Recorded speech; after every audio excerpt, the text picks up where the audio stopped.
Hello, this video is going to review ProctorU Live and how it can be used to proctor exams, as well as what faculty need to do on their end. So to begin, what is ProctorU? So ProctorU is a third-party service, and that's important to stress. ProctorU is not a part of the college. It is not run by college employees. While college employees do have admin access and access to representatives at ProctorU, we are not ProctorU. And so what happens is when a student is taking their exam in D2L or any other learning management system, the ProctorU employees remote into the student's computer and watches their screen and watches the student via the webcam as he or she takes the exam. And again, the idea is to proctor them to make sure that they aren't using outside resources either on their screen on their computer or outside of the computer, like notes, other people in the room, etc. So for ProctorU Live, the proctor is actually connected live with the student. So there is a real timeness to it. It's similar to kind of being in like a web conference. The student is taking the exam live and the proctor is live with them at that time. And because the proctor is with them live at that time, the students do have to create an appointment to meet it with the proctor to be able to take their exam. And we'll cover that in a little bit more detail in a second. So who pays for ProctorU? So again, this is a third-party service. It is not by Gordon employees. We do not have an e-tuition at the college, so there is no fee to cover the payment. However, since this is a third-party service, we have to pay them for the service. So right now, our system is for students to pay for the exam themselves. So the money goes directly to ProctorU. Students pay via credit card, debit card directly to ProctorU for the service. Gordon never touches the money. So how much does it cost? It depends on the length of the exam. So how much time allotment you're giving them. There's different ranges. So when you're creating a test, you want to be very careful about how much time you're giving the students to take the exam if it's going to be proctored. You don't want to give them extra time because that could bump them up to the next category. For example, sometimes you might be creating a test and say this should take them 60 minutes, but I'll just give them 75 just in case. If you give them that extra time, sometimes it will bump them up in cost because it's however much time you're giving them, not how much time they're taking. So I'll show you really quickly what the table looks like in terms of the payment. So if you're on the Gordon State College website and you search ProctorU, you'll see two websites, ProctorU for students and ProctorU for faculty. So we'll look at the ProctorU for students website. And it's got a lot of the information I'm going to go over in this video, but some extra stuff. So this is the pricing scale. So if the exam is set to be 30 minutes or less, it's this much. 31 to 60 minutes, this much. 61. So say that you give them 60 minutes to take the exam. That's going to be a $15. So you say, well, I'll give them 75. That's actually going to bump them up into another price range. So you want to make sure to be kind of strict on the amount of time that you're giving them. In addition, this is the base price. If they end up scheduling their appointment within 72 hours of the exam, they're charged extra. If they end up scheduling their appointment within 2 hours of the test time, they're charged extra. So say that the test is due today and I haven't made my appointment yet, and I go in and say, okay, I need an appointment at noon and it's 10 o'clock. I'm going to have to pay the fee for what the exam is as well as the additional emergency fee. So students want to make sure to register or to book their appointment with their proctor early. And I'm going to show you how to do that in just a minute. So what does a student need to take the exam? This is very important because they need to make sure that they have this up front because they're not going to be able to take the exam. Even if they've made an appointment, they're not going to be able to use the technology unless they have this stuff. So first of all, they need a laptop or a desktop. They cannot use a Chromebook. The Chromebooks do not allow for them to download the launcher that allows the person, the proctor, to remote into their computer. So they cannot use Chromebooks. They cannot use iPads. They cannot use other tablets, Samsung or whatever tablets. They can also not use their phones. They have to use a regular standard laptop. It can be a PC or a Mac or a desktop.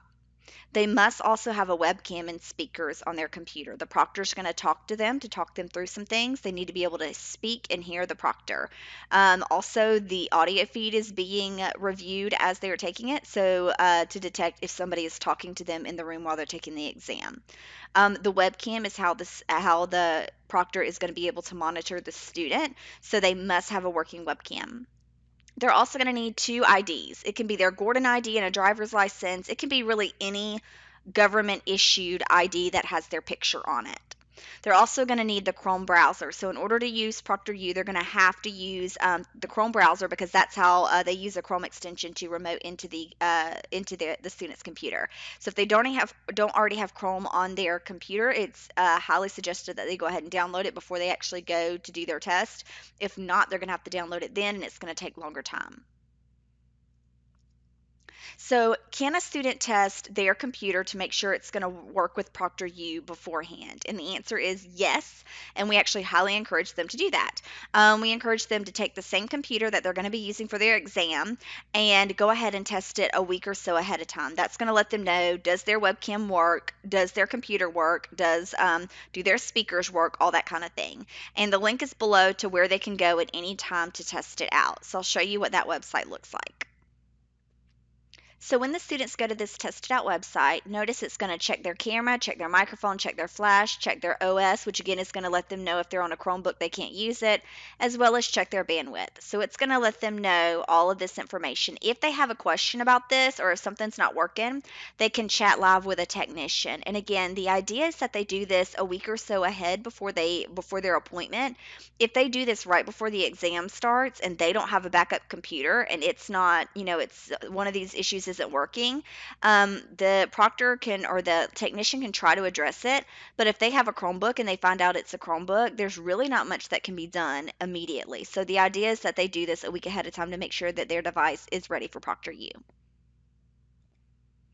So next is the process of what the student and the teacher need to do for ProctorU. So the first step is for the instructor to set up the exam as normal. They can use D2L. If they're using another LMS product like My Math Lab or anything like that, that's fine. They just set up the exam as normal with start and end dates, with attached to the grade book, all that good stuff as normal. They do want to make sure to put a password on the exam. They do not need to give that password to students, because actually when we fill out the form in a minute for ProctorU, the teacher's going to give the proctor the password, and the proctor is going to type in the password for the student. So the student never gets the password. So you do not want to give the students the password, because then they're able to take the test without having a proctor. So you want to make sure to do that. So I'll show you really quickly where you put the password in D2L. So when you're in your D2L course, you would edit the exam that you've set up, and under the restrictions tab,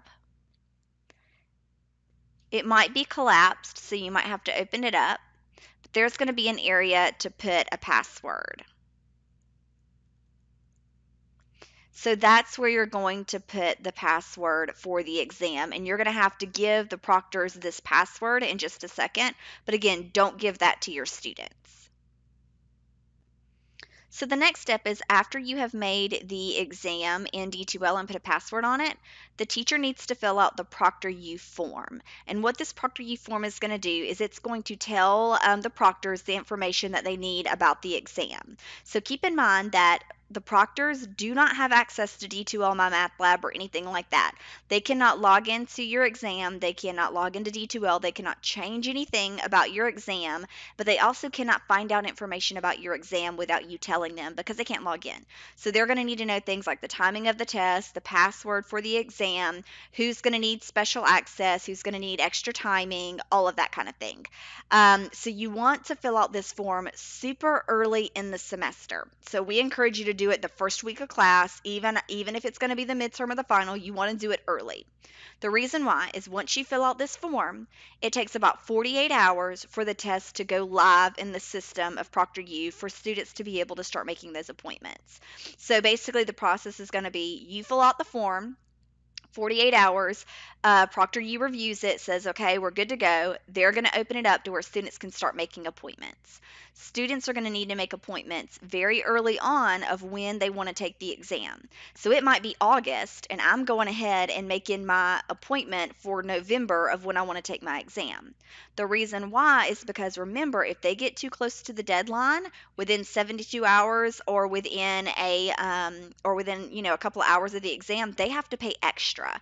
So also the appointments get booked up. If we have a lot of people taking exams in the month of November, the appointments with the proctors are going to get booked up, and students are going to not have ideal choices for when they're going to want their to take their exam. So again, you want to fill the form out early so that it goes live in the system early, so that students can begin to make their appointment early.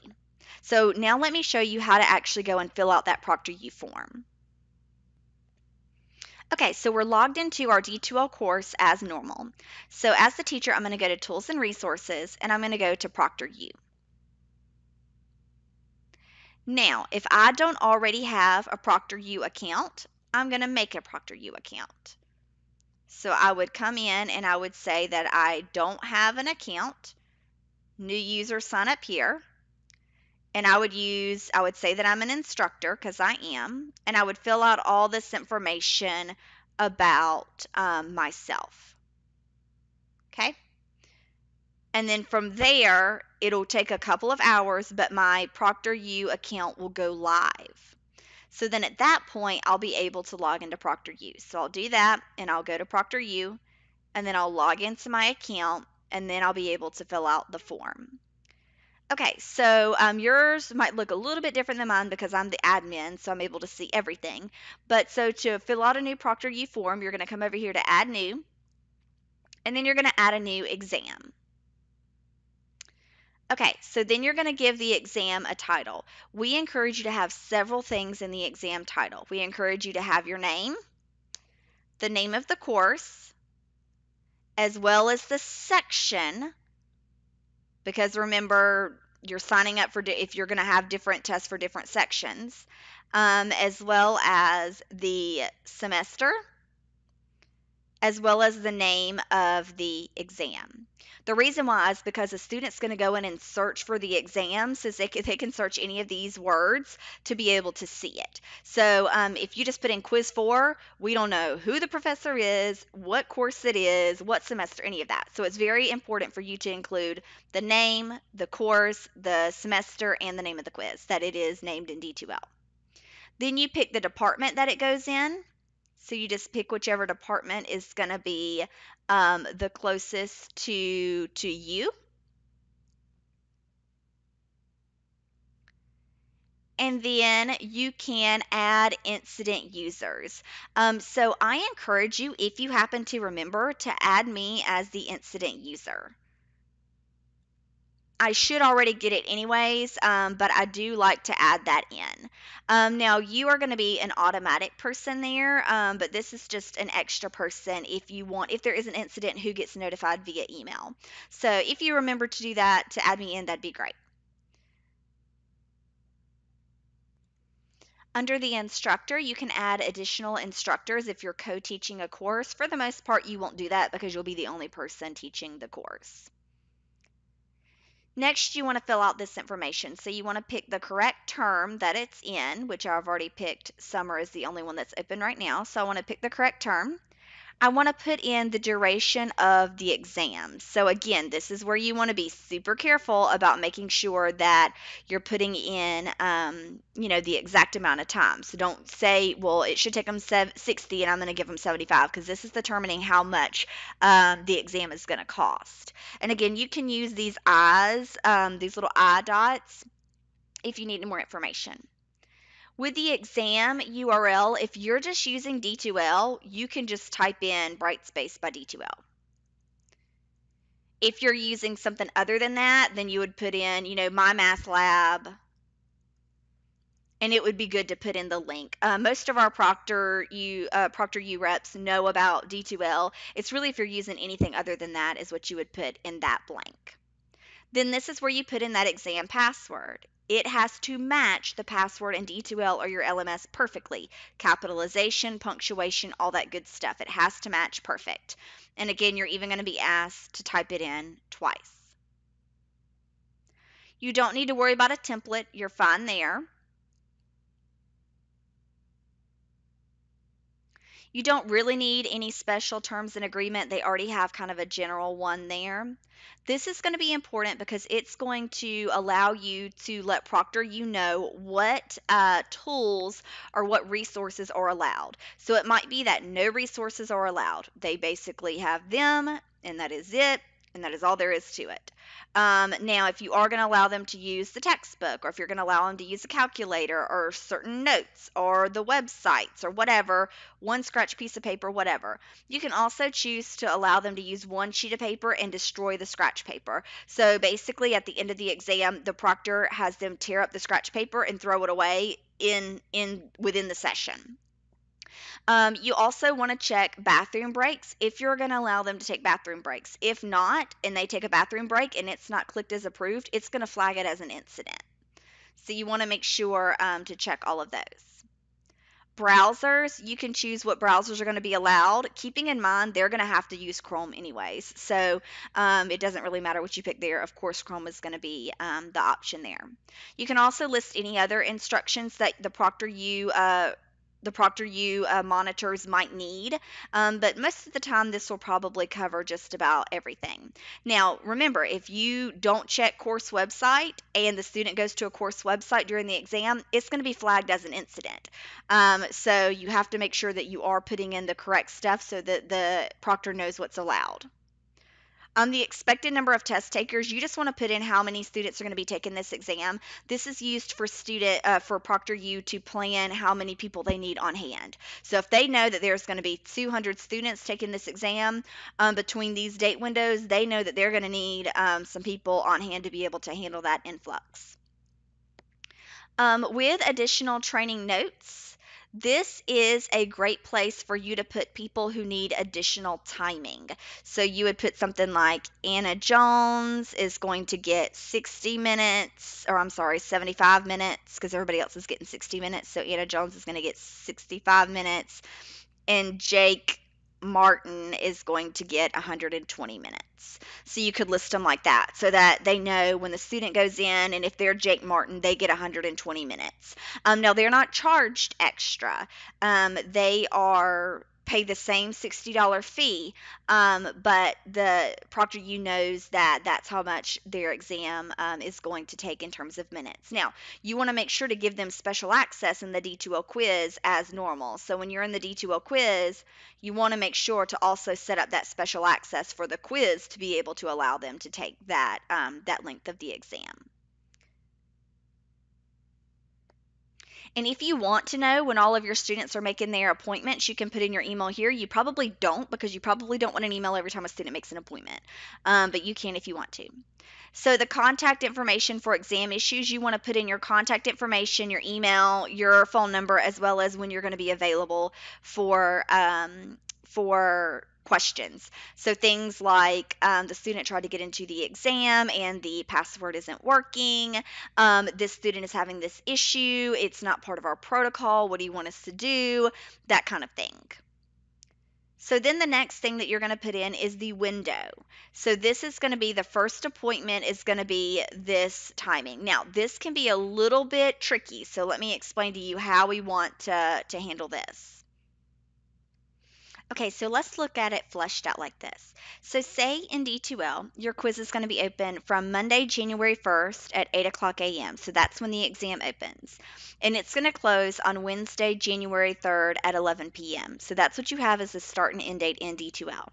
You also have it to where the exam is 60 minutes long. So once they get into the exam, it gives them 60 minutes to complete the exam. So when you do the proctor exam window, it's actually going to be a little bit different than your exam window in D2L. And I'll tell you the reasoning now. So in proctor, so the exam window start date is still going to be the same, Monday, January 1st at 8 o'clock a.m. That means that the student can make their first appointment. The first appointment can be made at this time. So if I'm a student and I book my appointment at Monday, January 1st at 8 o'clock a.m., then I log into D2L, I log into ProctorU, I connect to my proctor. By the time I get into D2L, the exam is open and I'm ready to take it. Now, what you what is going to be different is the end time. So notice that the exam is ending at 11 o'clock p.m. in D2L. I don't want that to be my last appointment time, because if my last appointment time is 11 o'clock, then the student's going to log into D2L, connect with the proctor, go through the setup process, which takes about 10 minutes, and then by the time they get to D2L to start the exam, it's going to be past 11 o'clock and they can't take the exam. So you want to back it up. So really my last appointment time is going to be probably 9 o'clock. For a 60-minute exam, I back it up 2 hours. So the last time a student can make an appointment, the latest they can make an appointment is going to be 9 o'clock p.m. So that means at 9 o'clock they connect to the proctor. It takes 10 minutes or so for them to go through the setup, for them to navigate any technical issues, for them to do all the setup. So say that about 9:15 they're ready to actually start the exam. They can still get into the exam at 9:15 and they still have time for them to get through their 60 minutes ending at 10:15, which is plenty of time before the exam closes. So the ProctorU exam window, which is what they call the first and last appointment time, is not exactly the same as the D2L time because again the end date timing is a little bit different. So when you put in this first appointment and last appointment time, keep that information in mind. Then when you get done with it, you submit it for review, and then you'll get an email when it goes live. It can take up to 48 hours. It usually doesn't take that long. Once you get that email that says, okay, we're ready to go live, that means that your students are able to then go into ProctorU and start making an appointment. So that takes us to the next step. After the form goes live and the teacher gets an email, students can log into ProctorU and pick an appointment time to take the exam. Now, when they go to pick an appointment to take the exam, they want to be prepared to pay because what they can do is actually when they make the appointment, it gives them 1 hour to pay for the exam. So we encourage them to, as soon as they book it, to pay right there within the swoop. If they don't pay within the hour, their appointment is canceled. And so it goes back, the appointment time goes back into the mix and somebody else could pick that appointment time. So they basically lose their appointment time. So we are encouraging students to go ahead and pay as soon as they book that appointment. So let me show you how a student actually goes in and makes the appointment. So the student will log into their D2L account and then go to ProctorU. So they would actually log into D2L like normal. Just like you do, they go to Resources and ProctorU. And then they want to create their ProctorU account. So they would come here. They would be taken to this page. They want to sign up if they don't already have an account. They're going to be a test taker. And then they're going to enroll in the institution and fill out their information of what they want to set up their ProctorU account. So once they set up their ProctorU account, it's going to take them to a page similar to this, which is where they're going to be asked to pick their exam. So they'll see this screen, they will choose to schedule a new exam, they'll pick their institution, select their term, and then select their exam. That's why it's important to have all the information in the exam name. Then it's going to give them all the available appointment times for when that test is available. Again, the earlier that they book their appointment, the more appointment times they'll have. They pick their appointment time and they will select it. So we select our appointment time. After that, it's going to ask us to pay, and then it's going to confirm our selection. Then it's going to process the order, and then we'll be asked to pay, and then we will schedule that session. So that's how a student signs up for their appointment. So once the student has made their appointment, and again, they're doing that way in advance, what do they need to do next? So at the time of the appointment, the student's going to log into D2L and ProctorU. So remember, they have to log into both. They're going to log into D2L, go to their ProctorU link in D2L, and there's going to be a button on the ProctorU screen that says connect to a proctor. So they're going to click that button to connect to the proctor. And once they're connected to the proctor's pretty much will kind of walk them through the process of what to do. They're going to send them a link to download the launcher to be able for the proctor to remote into their computer. The student's going to be asked to show their IDs, and then they're going to be asked to do a room scan. And that way, the proctor's going to be able to see if there are materials that are not allowed on the exam in the room. Then the proctor is going to take control of their screen and they're going to type in the password to the exam, because remember, you've given the proctor the password on the ProctorU form. The students don't know the password, so it is still secure. And then the student will take the exam as normal and submit it. Once they are done and they log out of the LMS, the student is going to be able to disconnect from the proctor. Okay, so now for some specialty situations. What happens if the student has already made an appointment and they need to reschedule their exam? So to do that, the student's going to log into their ProctorU account and there's going to be an option to reschedule and they'll be able to reschedule their exam. If they need more assistance, there's going to be a chat feature at the bottom of the ProctorU page to where they can always chat with a support member live. So I'll show you what that looks like. So when a student or a teacher logs into ProctorU, there's going to be this little chat feature down at the bottom. So where they can fill out this information and they'll actually be able to chat live with a support representative. So if they're having difficulty rescheduling their exam, they can chat live with them and say, hey, I have an appointment for this time with this exam and I need to reschedule it. And the live proctor will be able to help them through that process.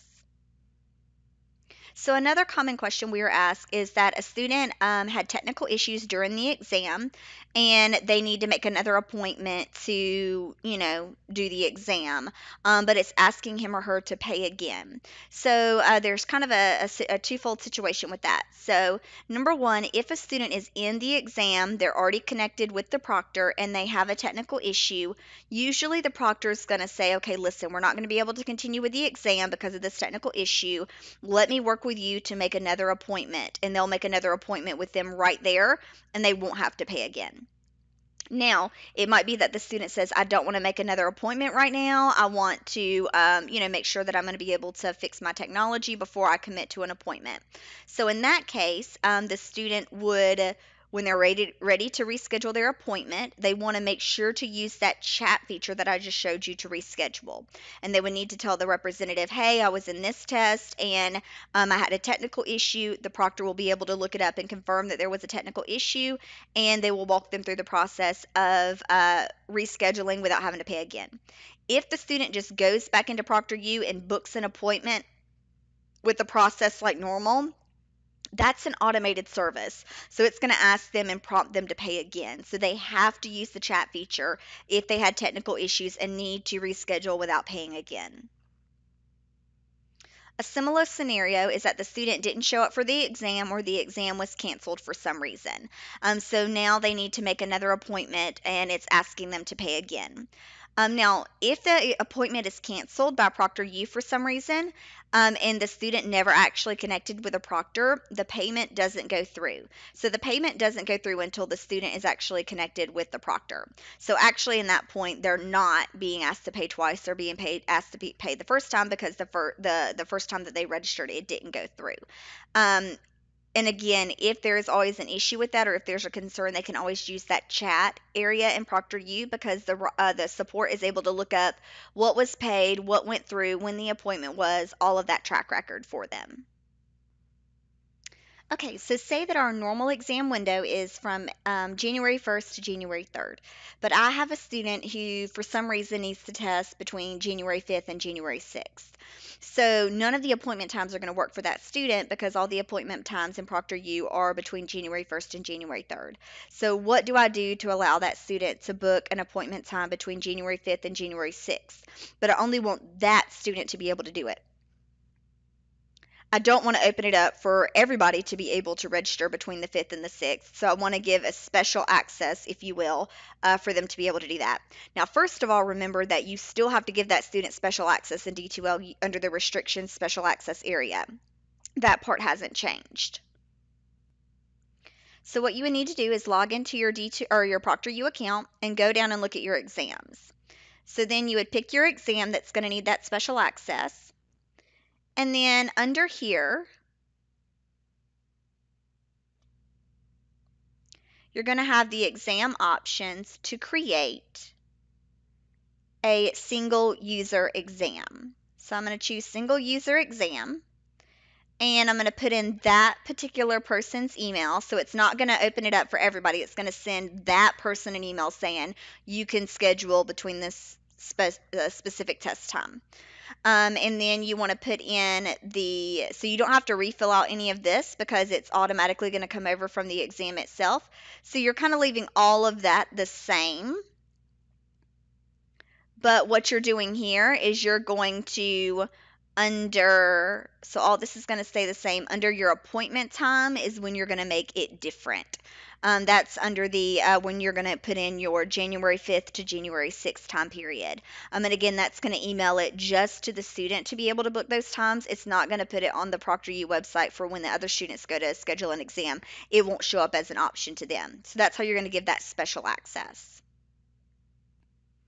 So, what can the proctor actually do during the exam? So, the beauty of having it live proctoring is the student or the proctor can actually talk to the student during the exam. So, if the proctor sees the student using unapproved materials or something that they think is an unapproved material, the proctor can say, please stop the exam and do a room scan of the room again.